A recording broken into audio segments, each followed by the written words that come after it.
quick closing. All right, I want to start this evening with a quick question to all of you, and it's to gauge where you are in your evaluation journey. So I want you to think of a scale, and in a moment it will pop up on the screen, of 1 to 10.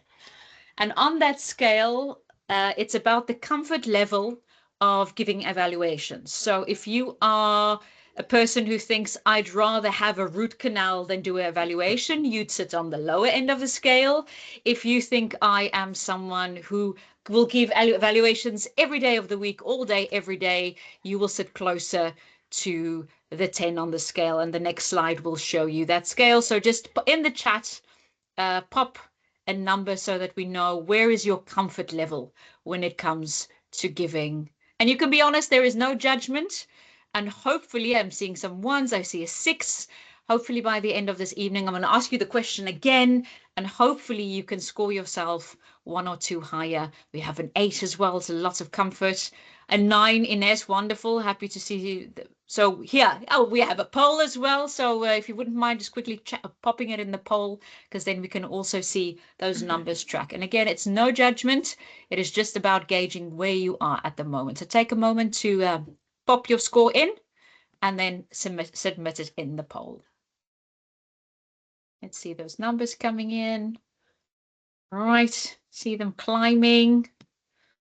Okay, is everybody, there's 9 responses. We're 15 in the call, so would the other 6 also please pop in your score for yourself? So let's see where you are. It's not working from me, maybe because I have joined from the web. Okay, so it's good to know that we have limitations. All right, but then pop it in the chat. But I think it's a spread. So some people who are likely new Toastmasters, still a little bit uncomfortable. I can see the reflection of some of the more senior people, but there's always room to grow because a 10 is one of those unattainable goals. Because even me being a Toastmaster for the last 5 years, I find it enjoyable, but challenging at times. So let's see if we can increase those scores by the end of the evening. All right, next slide, please. All right, before we get into evaluations, and tonight we'll be speaking mostly about evaluations for speakers, so evaluating speeches.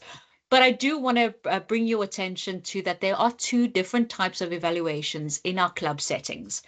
The first is, of course, the speaker evaluations. What they are is they focus on the speeches that are given during a meeting. They're between 2 and 3 minutes. For those of you who've seen evaluation, you'll see those cards coming up to keep you in time. They are given during the speaker evaluation section of the meeting. And it's also a contest category.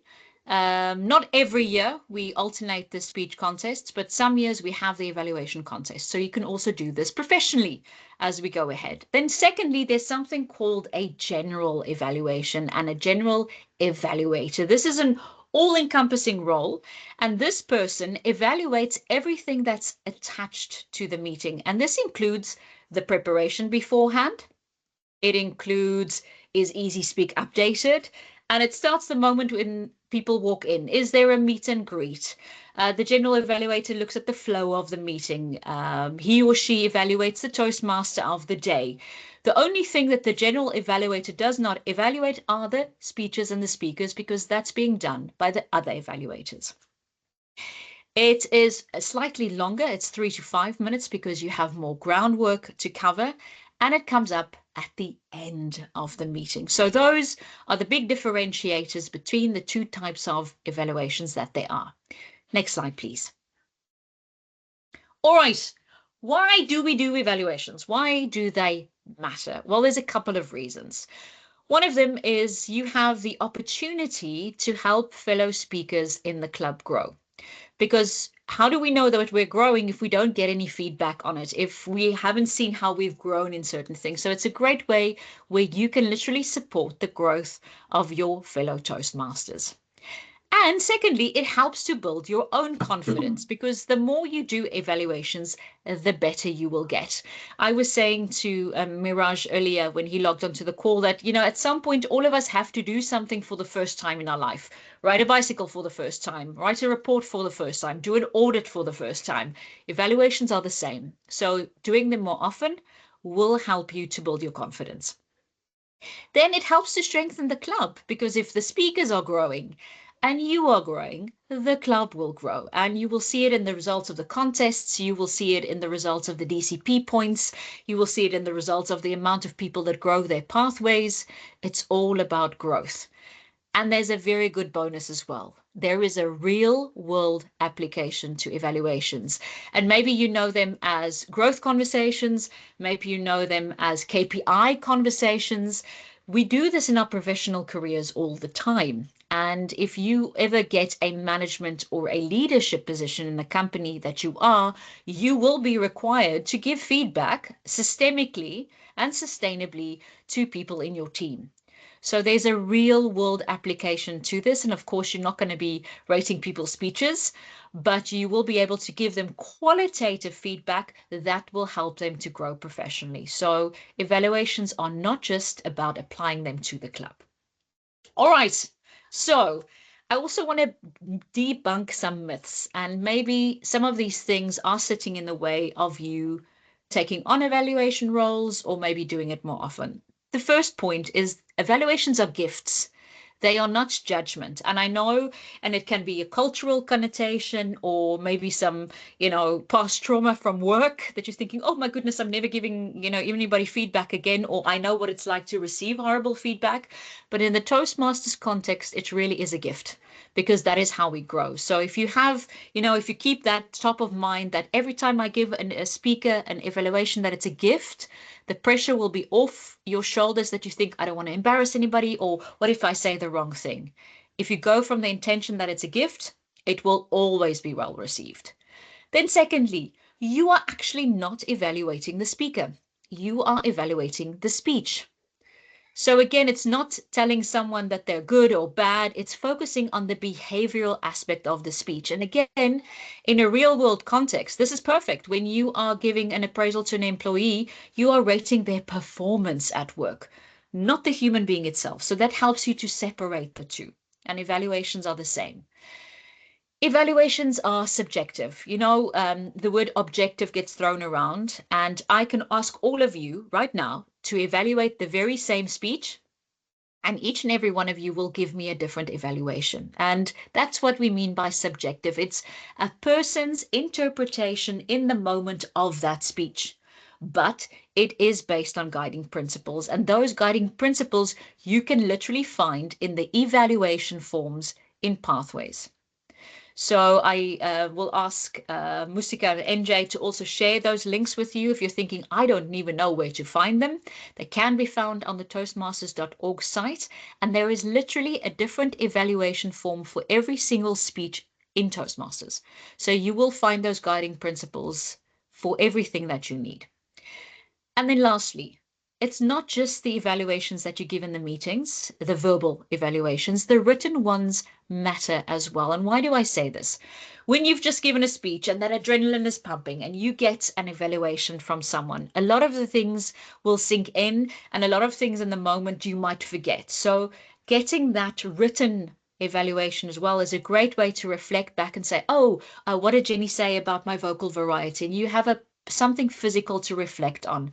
So please do take the time to fill in the evaluations forms as well, so that your speakers have something tangible which they can reflect on afterwards. All right, next slide, please. Okay, so I said that evaluations are subjective, but they are based on guiding principles. So I want to take you through some of those guiding principles. And this is my interpretation and Naomi's interpretation, because she went through them on Tuesday, of them. Is this a complete list? No. But this, to my mind, is the most important things that you need to take with you. And by the way, again, if you have questions that pop up while I'm going through these things, pop them in the chat. We want to get back to them at the end of the meeting. So, okay. So what's the very first thing you need to do as evaluator? Is get in touch with your speaker, because not only is it important to look at the evaluation sheet that you will get from Pathways, it's also good to connect with the speaker to know what is their goal.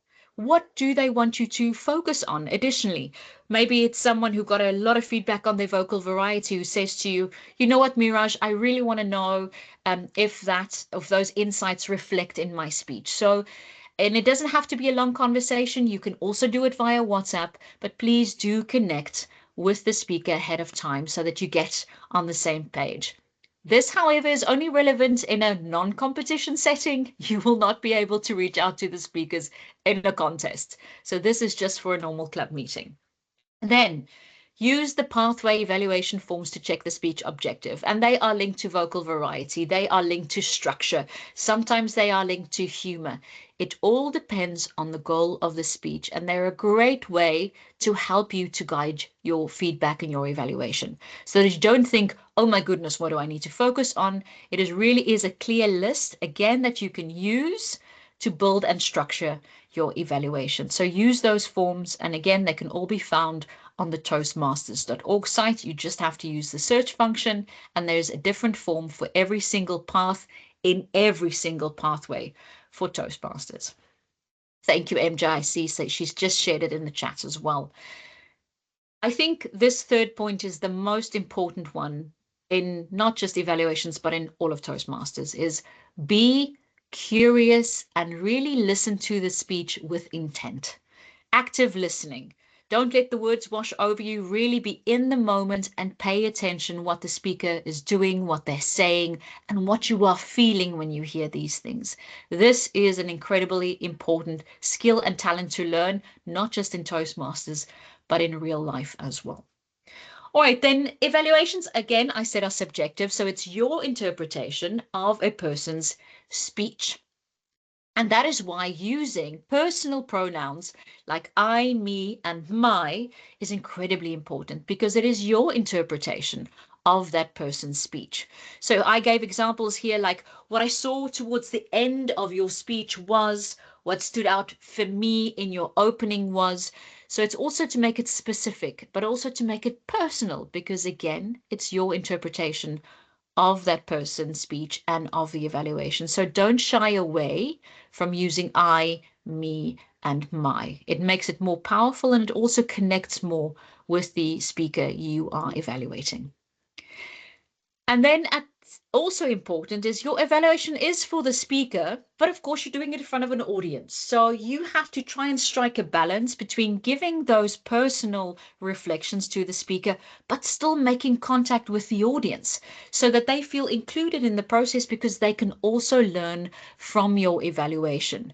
So yes, if I am evaluating Jenny, I will give specific feedback to her, but it is also keeping abreast of the audience and taking them along in that process. And again, Jenny will refer to this in her part, because this is very important, especially in the contest circuit, if you want to do evaluations on a professional level. All right, next slide, please. So for every do, there's also a don't. And again, this is not an exhaustive list, but it is the main things that I think are important to remember when you are giving evaluations. So I like this line, insincerity looks as bad as it feels. You know, we've all, and it's not just in Toastmasters, I think you've all been in a presentation where somebody walks into the room and says, it's so nice to be here. It's so lovely to see you all. And you can see the insincerity drip from that person's mouth. The big thing is always be sincere with what you share and mean what you say. If you think something was fantastic, say it was fantastic. Don't say it's fantastic if it wasn't, because you're shortchanging yourself and also the speaker when you do that. So everything that you share, do it from a place of sincerity. It's like a person who smiles and it doesn't quite reach the eyes. We don't want that in Toastmasters. And then when we say, use those personal pronouns, me, my, be careful of directive words. Again, this is feedback. This is not an instruction manual you are giving people, and it's also, again, subjective to your own perspective. The words should, must, and need to cannot exist in your vocabulary when you're giving an evaluation, because you are not a drill sergeant, and the person that you're giving the evaluation to needs to be encouraged, and telling someone that they must or must not do should, and it's very directive. And Toastmasters is about creating a warm and inviting space. And again, it's feedback that you're giving them.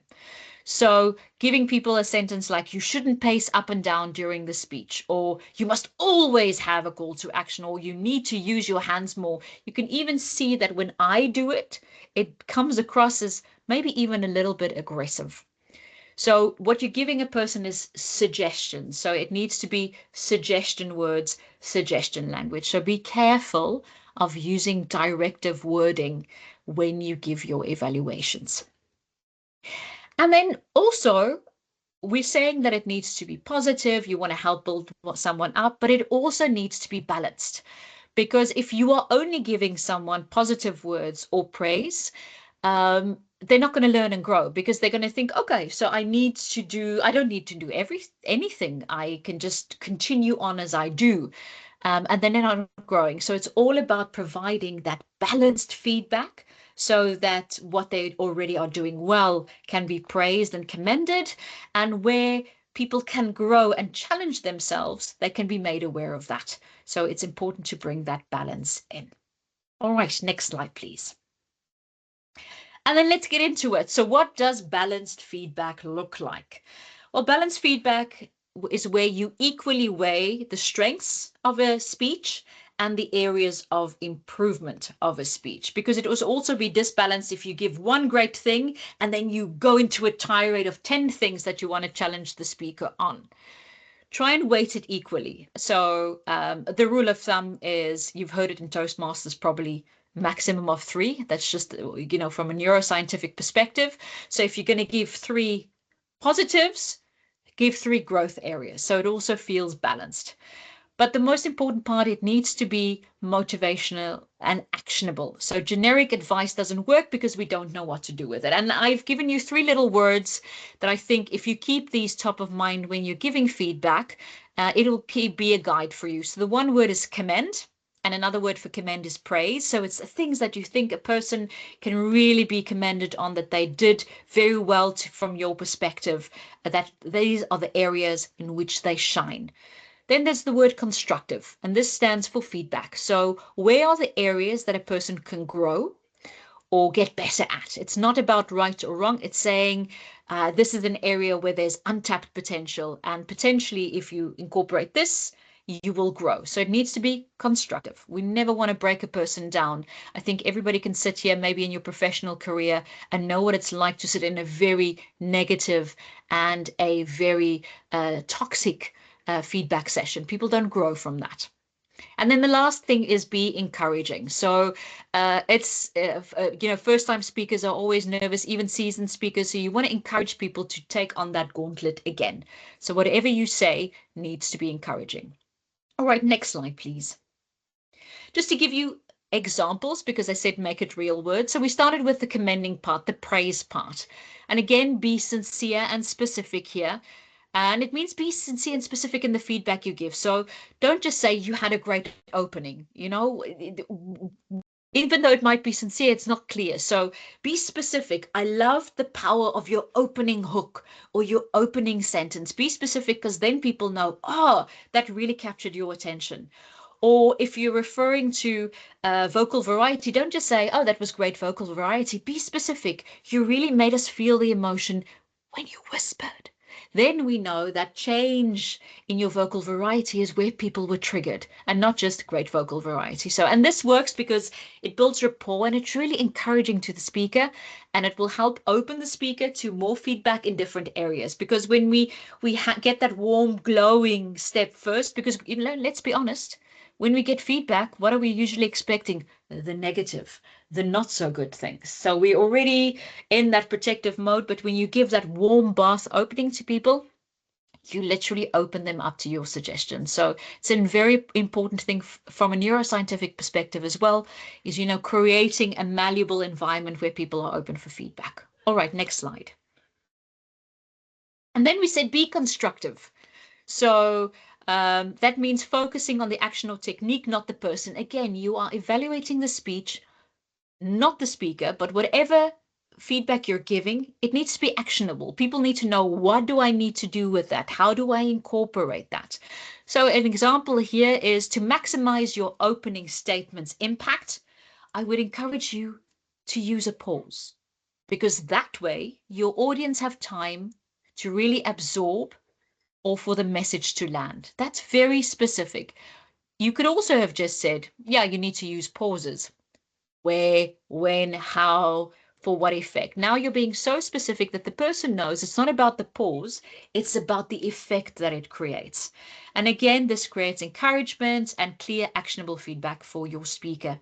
It also challenges you as an evaluator because it's about being specific in those areas of improvement. So when you literally demonstrate the effect of the feedback and what potential impact it could have on a speaker's speech, they are more likely to incorporate it. Our brain needs specificity. We don't like ambiguity. We don't like abstract. Be more specific, and more likely your speaker will take it on and learn from it. Next slide, please. And then lastly, the encouragement. So I just referred to as constructive feedback. Encouragement is a way to not feed back to someone, but to feed forward. And this is a word I use in my own training practices, because feeding forward means a person feels that I have potential to grow and to get better. So you're not feeding back, you're feeding them forward into the future.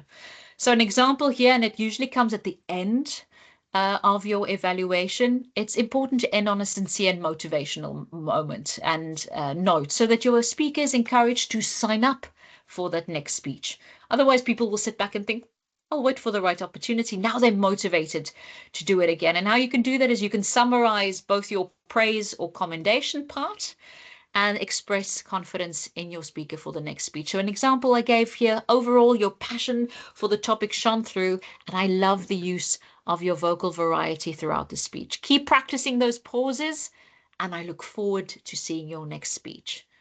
That creates a warm and motivational feeling for your speaker that they're thinking, you know what, this maybe my icebreaker was tough to do, but I can't wait to do my second speech. And it works because you are giving your speaker a clear call to action. Sign up again, and you're motivating them at the same time. So sincerity, specificity, and making things actionable. Next slide, please. So I've given you a bunch of information, but it's not about information, it's about tools. So if you forget everything that I've said in this section, 4 points to remember, just 4. Number 1, be prepared. So check in with your speaker, even if it's a WhatsApp. Try not to do it the morning or the evening that the speech is being delivered. Give your speaker some time. I always say the rule of 48 hours works. And then also remember to download the evaluation form, because that way you can make sure that your evaluation ties into the objectives of the speech. Number 2, listen actively, sincerely, and don't forget your notes. And someone earlier said, you know, is it professional appropriate to read your notes? Look, if you're going into the competition circuit, I would say completely don't look at them, but Jenny will take you into that. But every now and then glancing back at what you wrote is perfectly fine. I think what people don't want, and I'm grabbing my phone for this, if you do your entire evaluation with your nose in the paper, you're not making connection with your speaker and you're not making connection with your audience. So I think strike for a balance in that. But nobody's expecting you to remember everything off by heart. It does become tougher in the competition circuit, though. And the best evaluators are those that really, really take their evaluation to heart.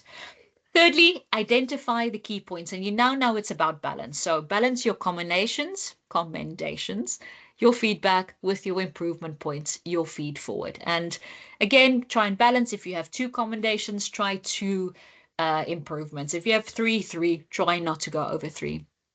And then lastly, be supportive. Be sincere and encouraging in your delivery. Be the person, be the evaluator that you would love to get for your own speeches. All right, guys, that is in a nutshell why I'm here this evening. Of course, I refer to the fact that there is competitions, there's complexity, and before we get into the Q&A, Jenny is going to take you through that. So Jenny, I'm handing the digital microphone over to you. Thank you, Natascha. This was brilliant, and I just want to give some applause because this was an amazing breakdown, and I think the sentiment is felt across the room because you've been telling us really great principles. Now, this is my part, and I would love to actually indeed take you to the challenging evaluations, and I will base this on my own personal experience I had in the last informal area contest, where I had actually the opportunity to be amongst very great clubs of Utrecht and Amsterdam, and I won second place. So from that context, I would like to share with you my personal experience, how it is to do a contest evaluation. Now, I'm going to walk you through what we are seeing here, because this is exactly what happens in a contest situation. It's different. In the last contest, evaluation contest, with 5 other participants, we were asked to go to a separate space. And after hearing the surprise speech by a speaker we don't know, and also didn't know what the topic and the speech was about, we were kindly asked by the contest sergeant at arms to go to a separate space, and we had 5 minutes to write down our notes. After those 5 minutes, we are kindly but urgently urged to hand in our notes, and then one by one, the participants are asked back and present their evaluation back to the room. And I have to tell you, during the contest, it was overwhelming. So you can tell we were standing all together, but I had quite some nerves. And also during giving the evaluation, I was continuously asking, do I actually make sense? But luckily, I did make sense, and I felt so honored that my evaluation was considered a second place. But yeah, so this is a little bit the first sketch of a contest evaluation. In the next slide, and then I will tell you a bit more the difference between a meeting evaluation, so in your club, or maybe if you're a guest in another club, and a contest evaluation. Now, what are the major differences? Meeting evaluations are, of course, within your own club. Most of the time, you know the speaker and you know the speech contest, because we always encourage you to go into Easy Speak and see what the title is, and also what pathways the speaker is. And of course, we also encourage you to reach out to the speaker, like Natascha said, and have a little moment, check in with each other. This is so nice to build this early rapport, and you can ask the speaker, hey, what would you like me to look at, right? So this is so nice to pre-connect. And in a meeting, most of the time there are 3 or 4 speeches being delivered and 3 to 4 evaluators. So approximately you have like 15 minutes of time to prepare your evaluation. So that's plenty of time compared to a contest. Within your club, there's no competition. And there's also space to discuss afterwards. And your goal is to give clear, helpful, constructive feedback. So that's within a club context. Now, what happens in a contest? It's against other clubs and even against other clubs from other areas. And you don't know who the speaker and what the speech is about. It's a surprise. And really only at the last moment when this surprise speaker comes up, you don't even know. So it's a real surprise. Once the speaker has finished, the contest sergeant at arms, like I said, will bring you to a separate space, and you get 5 minutes to prepare. Your notes get removed, and one by one, you'll be called up to give your evaluation. And the moment you're stepping into the room, you do get your notes back.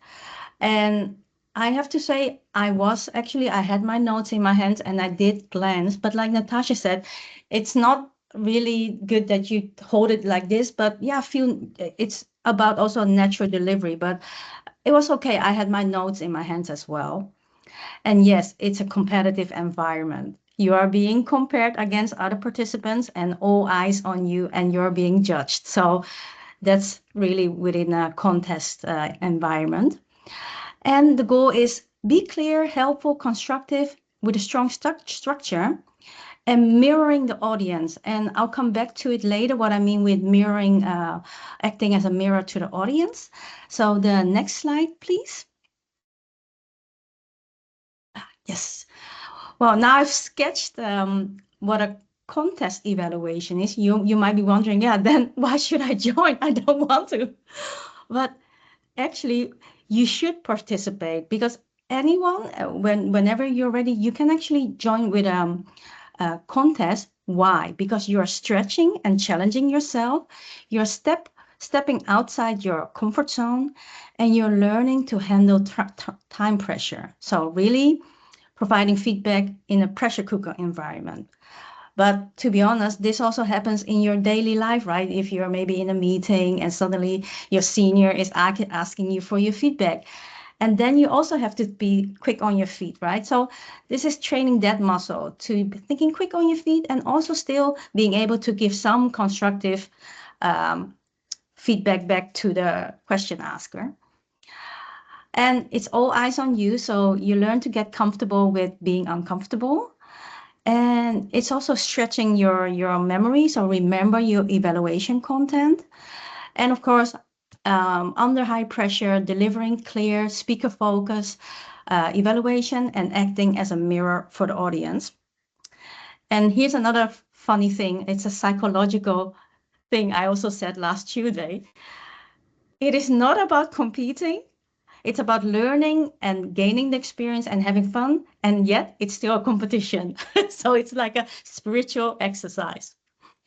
But mostly what I did was like, I said to myself, you know what? I'm just going to enjoy it. And I did. And when I finally was caught up to get a certificate, I was really surprised and delighted. Okay, and the next slide, please. I wanted to also take a slow down here and actually share my way of evaluation, because I think that's also the beauty of why Natascha and I are here tonight to share with you that even though there are guiding principles, but you have your own way of evaluation, and that's actually the beauty of it. We all come up with our own way of processing information and our own perspectives. So I just wanted to quickly walk you through how I evaluate. And yeah, you can see what you like from it and build your own way of evaluation. So what I like to do is when I'm listening to a speech, I will listen with all my senses. So listening with your entire being. So being really in the moment, like Natascha said, and really going through all my senses. So what do I hear? Is there a clear story with a structure being told? And what do I see? How's the posture? How's the body language of the speaker? And most importantly, what do I actually feel? Does the story resonate with me? Does it touch me? What is the message? Is there actually a message being conveyed, and is it clear for me to comprehend? And another one is also the intention. Sometimes, even though maybe the speech itself is maybe not the best, but if there's a great intention, that's always something you can highlight when you delivering back the evaluation.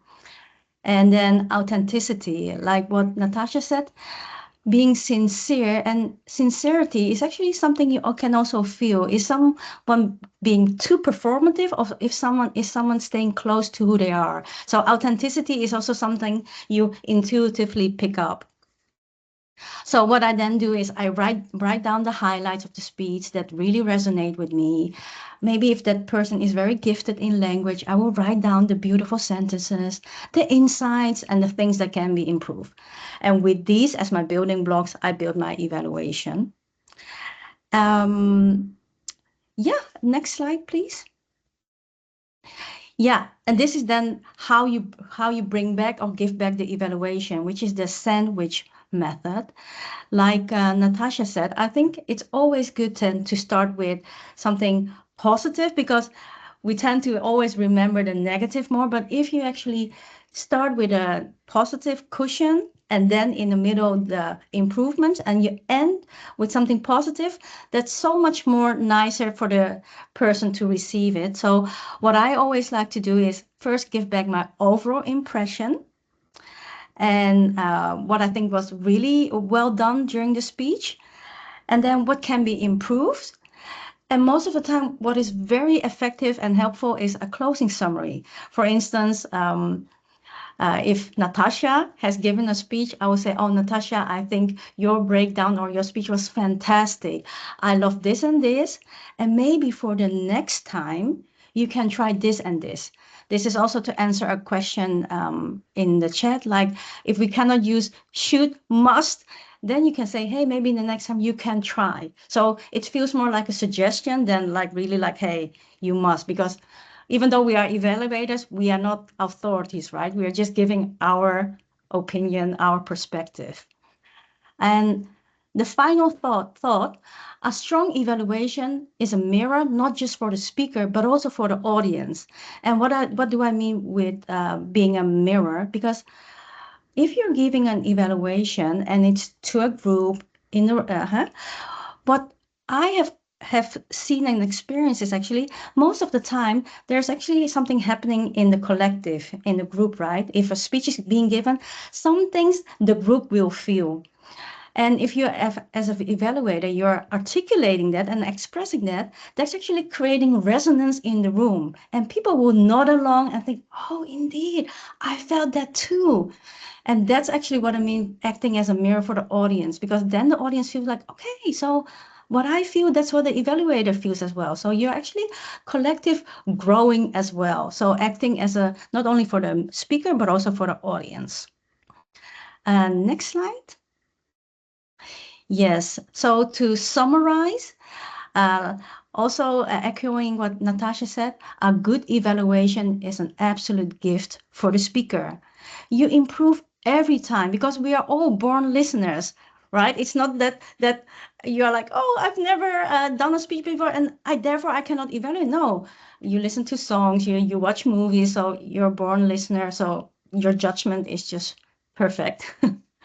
Master the basics first and then explore the advanced styles. And we learn by doing. So practice as often, take the evaluator roles within your club, but also where I have learned the most is actually visiting other clubs and seeing how other gifted evaluators give their evaluation. And that's actually how I picked up all the building blocks and actually made my own flavor of evaluation. Go to the contest, and there you can again learn from the best, and also how contest evaluators are handling the pressure. I really admired all the contestants with me, and I would say enjoy the process and keep practicing. And actually, I also wanted to share something extra tonight. It's something I realized because tonight we are talking about, hey, how do you give a good evaluation as evaluator?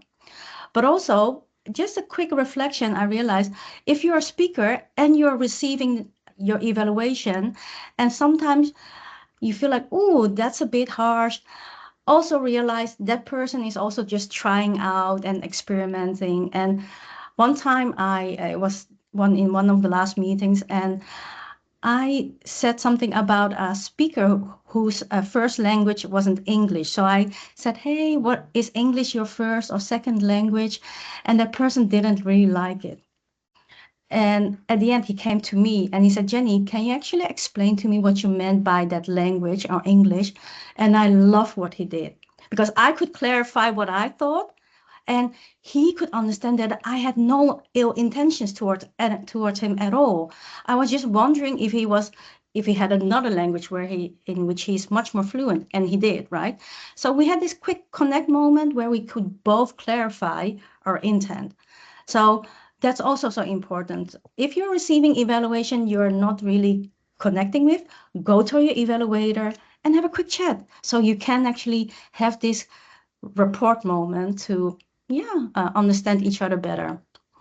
So that's something I really wanted to share because also as a speaker, it's also exciting and sometimes nerve-wracking to get an evaluation. And with that, so enjoy the process and keep practicing. And I really hope that this was also a very useful section for you. Shall we open up for questions then now? I see quite a few in the chat already. Jenny, shall we split them between you and me? I see there's some contest questions, there's some general questions. Shall we work through them? Yeah, let's do it. All right, so let's start. What is the first one I spotted? If we guys also feel free, if we don't answer this, you can also raise your hand, and Mustika and MJ will support you you can also ask the question live to us. But let's just see that we honor everybody's. All right, this was the question from Frank, and Jenny touched on it. But what would be good alternatives for should, must, or need to? Can you give examples? So Jenny already said that sayings to someone. I think if you tried. That's an encouraging word. You can also say, I would love to challenge you, or I'd like to encourage you to. So it just, again, it's in an advice perspective. So to make it specific, I'd love to challenge you to use the space that you have more. You have a full stage to use, so to engage with different parts of your audience. I'd love to challenge you to move to certain parts of the audience during your speech. Again, it's an encouragement. It's a piece of advice. It's not a must. Like at school, we have to do certain things. You don't have to do anything with an evaluation, but it needs to be encouraging. So try, challenge, encourage you to, I would love to suggest, I have a suggestion for you. So all of those softer, more encouragement verbs, because again, it's a piece of advice or it's a piece of feedback. It's not a you have to, should, or must. All right, Jenny, do you want to grab a question? Yeah, from Mark, is things like use of the stage important for evaluations or only applicable for speeches? I would say as evaluator, you're in service of the speaker, so you don't need to perform. Yeah, so if you're more like demure, Dutch word is ingetogen, but you're giving constructive evaluation, for me, that's enough. I once got it as feedback that I was performing too much during my evaluation. So after that, I'm like, okay, I'm here in service of the speaker and not to show off my speaking skills. So that's how I deliver my evaluations. What do you think, Natascha? I think it's a balance, as you alluded to. So, because there was also a question, I think, Frank, this from you as well, about speaking in the third person to give an evaluations. From my perspective, I wouldn't do that because, again, an evaluation is specific for an individual with the inclusion of the audience. And when it comes to stage use, again, it is for a specific person because it would be quite odd. So, Jenny, if you were the speaker in front of me and I would keep looking at everybody else except you, you're being excluded in your own evaluation. So, but if you have to make a connection with the audience as well, you can turn your body to the audience without having to walk up and down. But I do think it's a feeling thing. Some people like to move, but you have to move with purpose. So don't, I would encourage you not to pace up and down. Like, you know, those tigers in the zoo are really frustrated. They go from the left to the right. So maybe not to distract yourself of your audience, but it's finding that balance. But again, as Jenny said, you're giving an evaluation to an actual human being. So give it to the human being, but with the inclusion of the audience. Yeah. All right. Before we go to the next question, maybe we can check first with Frank and Mark if the question is okay answered or is there any very good feedback, Mustika. To our question. Follow-up question. Yeah. Is that enough? Do you think? I'm still confused. And what about you, Frank? Okay, cool. Right, perfect. Jenny, shall we jump to another question? Evaluation the third. So, is it recommendable that you hold a speech first and then evaluate, or evaluate and speech first? I think it's a chicken or egg question. I don't think you have had to give a speech to do evaluation. Again, like Jenny said, it's listening, it's using your entire being. And your pathway evaluation forms guide you. So even if you've never given a speech in your life, you've listened to speeches. As Jenny said, you've listened to songs. You have a perspective. So I don't think you have to be able to give a speech before you do evaluation, because at some point we're in a brand new club in Amstelveen. If everybody waits to give their first speech, we will never have evaluators. So I don't think it's an either or, it's a chicken or egg, but I don't think you have to give a speech before you can give an evaluation. Jenny, do you have a different perspective? No, I agree, and it's an icebreaker. Just dive into it and do it. That's how you gain experience. So I agree with Natascha. Just get started and don't overthink it too much. Jenny, do you want to grab the next question? And is that clear, Gabriel, in terms of Gabrielle? Please correct me which pronunciation is the correct one, but is that clear in terms of the information that you wanted? Yes, it makes sense. Thank you. It's clear. And is it Gabriel or Gabrielle?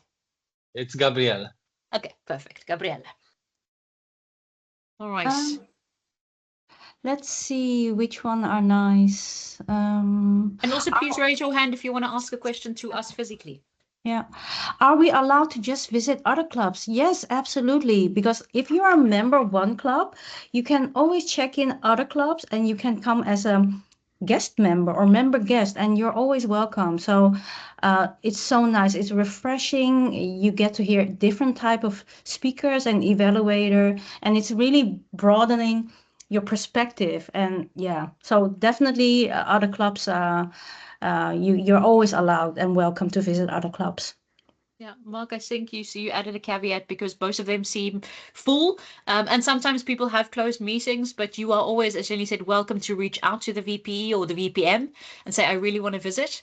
And maybe it won't be immediately, but you are always welcome. And clubs love learning from each other. I mean, the fact that we have people here from Tilburg and from Rotterdam and from the other clubs just shows that it's an open community. So what is the Dutch saying? Die nie vraagt, niet. Yeah, you can't get a no if you don't ask. So please ask. Yeah. And I think this one is a very important one that we also got Tuesday. What advice would you give a beginner speaker who is taking the role of an evaluator for a more experienced speaker?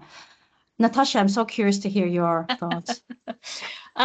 Again, and this is something I actually forgot to mention because I want to do the flip side first. When you're giving an evaluation, do take the speaker's level into account, because if you are evaluating a person who's doing their icebreaker for the first time, it's very different to evaluating a person who's been a Toastmaster for, let's say, 5 years.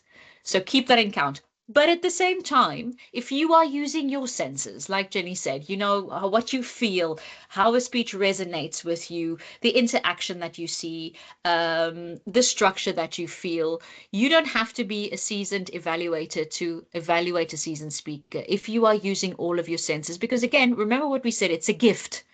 And that it's your perspective, and you don't have to be senior in anything to be able to give a perspective.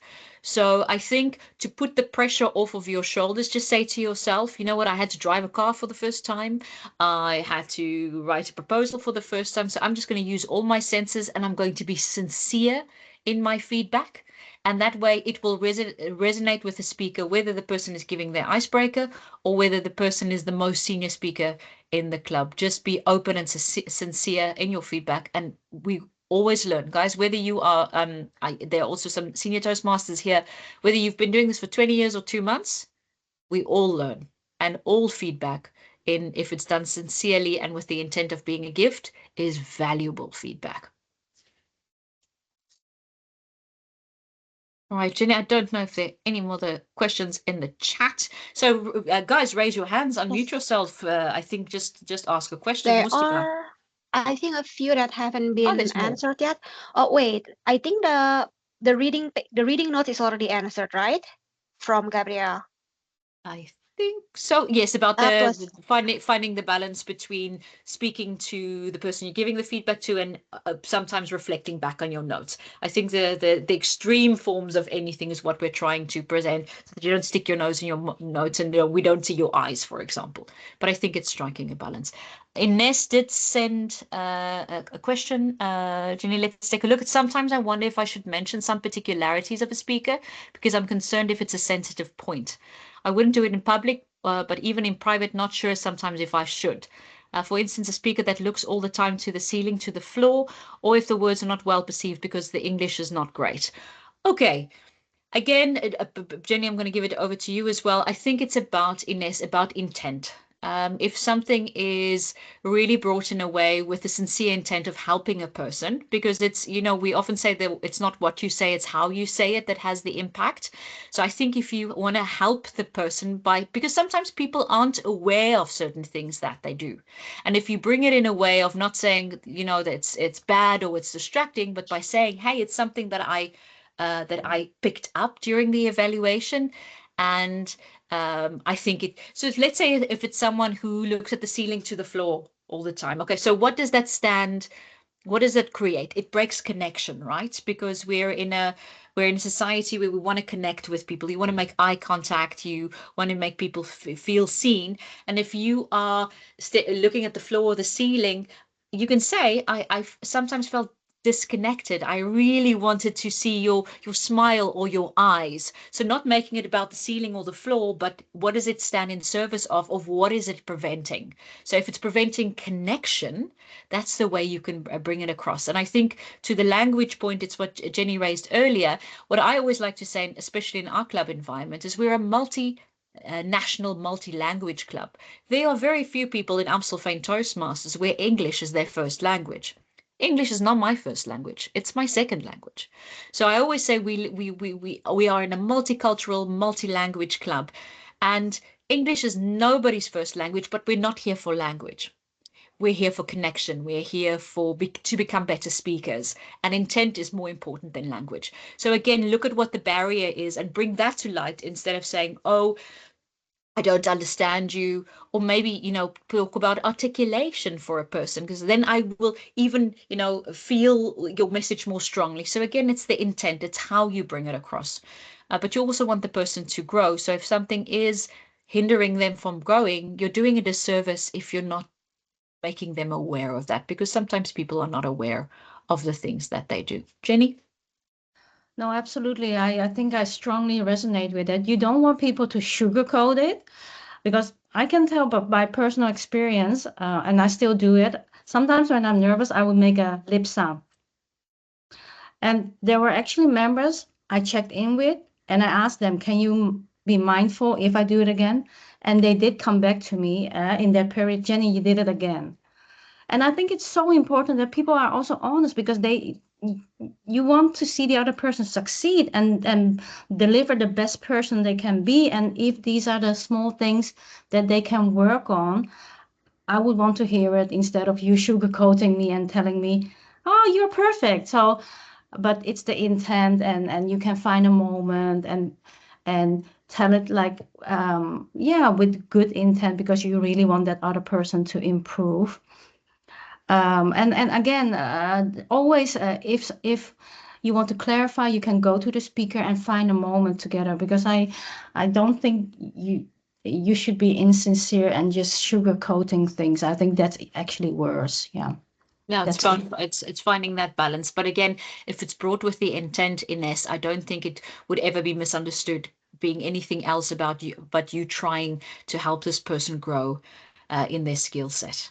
A quick reminder from MJ, we haven't answered this question from Miraz. For written evaluation, should we provide paper or digital evaluations? I think it depends on what your club uses. I know some clubs have a digital evaluation form that they use. I'm an old school fan myself. I know it's not very tree friendly, but I like a printed out version. Then you can give someone something tangible. But if your club practice is we collate all of the feedback and there's someone responsible for then emailing that through to the speaker, I think that's fine too. But if your club doesn't have that practice, I would encourage you to maybe print it out and give that to that person, because we can't remember everything that we get back in a meeting, and it's nice to refer back to something written. So I would say look at the practice of your club, but just make sure that you deliver something to the speaker which they can reflect on later, and you can decide whether that's digital or on paper.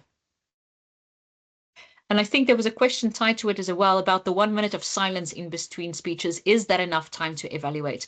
Miraj, you'll also be listening to the speech while it's happening. And that's why that evaluation form is so great, because you can sometimes just tick a box, because there's a rating as well from 1 to 5 for certain things. So you have to also find that balance between listening actively and then making shorthand notes as you write, because otherwise you're putting yourself on a hell of a lot of pressure to write an entire evaluation out in a minute. So be smart about it as well in when you do the evaluation, but don't obviously bury yourself in your paper again, because you also want to have those contact moments with your speaker. Jenny? Yeah, agreed. And most of the time, if I'm the evaluator, I will use the elaborated form, but otherwise we also have those notebooks. So yeah, I would select it like that. Then you don't always, for every speaker, have to fill out the entire form, Miraj. Yeah. All right, you see, we're slowly running out of time. Is there anyone with a very burning question that you think I have to have this? It's that time at the wedding now, guys. Speak now or forever hold your peace, or at least until the next meeting. Just one question. Are we supposed to evaluate someone on their grammar? Because I've never seen anyone commenting on grammar part. So I'm so that is why we have a grammarian. So that role is separate.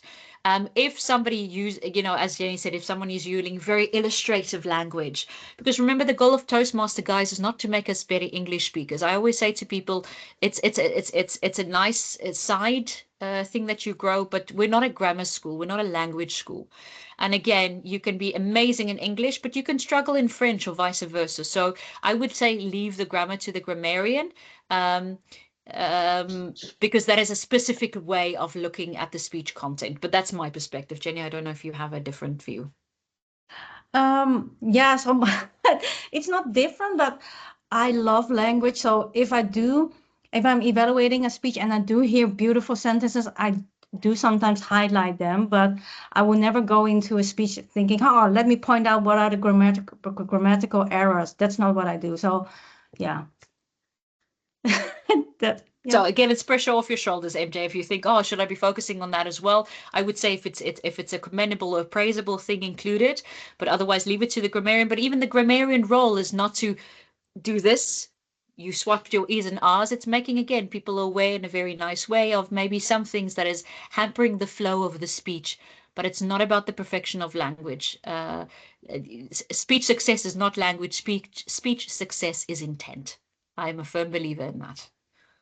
All right, ladies, I think we also want to respect your time. I do want to ask you again. So you gave yourself a rating at the beginning of the session, and I'm not expecting you go from 1 to a 10, but I would love to see those ratings again. So if you had to rate with the information that you have now and the insights, would it climb slightly? So let's just see, rate yourself again on between a 1 and a 10. And I think Mustika's sharing the poll again. Just rate yourself. Let's hopefully, or maybe you're just going to say, you know what, next I'm going to do more. So I'm giving myself a 4 instead of a 1. So I'd love to see what you give yourself a rating as. So let's see. Okay, I'm seeing good. I'm seeing some climbers. And guys, again, it's looking at yourself without judgment. It's about intent. And a call to action, I think, for myself and Jenny both, is just if you take one piece of advice or one insight we've given you today and you apply it in your next evaluation, I promise you your evaluation skills and prowess will grow. Jenny, your closing words. No, I think this was an absolutely fantastic session. Thank you, Natascha. I learned a lot from you as well, and I hope the participants as well. And thank you, MJ and Musika, for driving and leading this initiative. Yeah. I see just quick question from Mark, whether we can get the slides. Mustika, MJ, I'm looking at you. I know you're going to share the recording. Will you be able to send the slides to the participants as well? We can very much do so, I think. Well, guys, we thank you very much for your time. Thank you for spending Thursday evening with us. And please come and visit Amstelveen Toastmasters. So our dear Toastmasters from Rotterdam, Tilburg, Taste and Toastmasters, we'd love to host you on a nice Saturday, and then we go for brunch. That's part of our club culture. Hey, thank you all. And yes, we will visit you as well. Thank you, everybody. Have a good evening. Bye, nice evening. Thank you. Bye-bye. Bye-bye. Thank you. You. Great work, Mustika. Oh, it's amazing. Thank you so much for your support. But I think we had a good interaction, right? I think so. And we have so much question. Wow. Natascha, you are amazing. Thank you very much. But thanks for all the hard work, and we'll chat on the chat. I hope you sleep well. Yes. Thanks, Musika. Bye. Thank you. Bye-bye.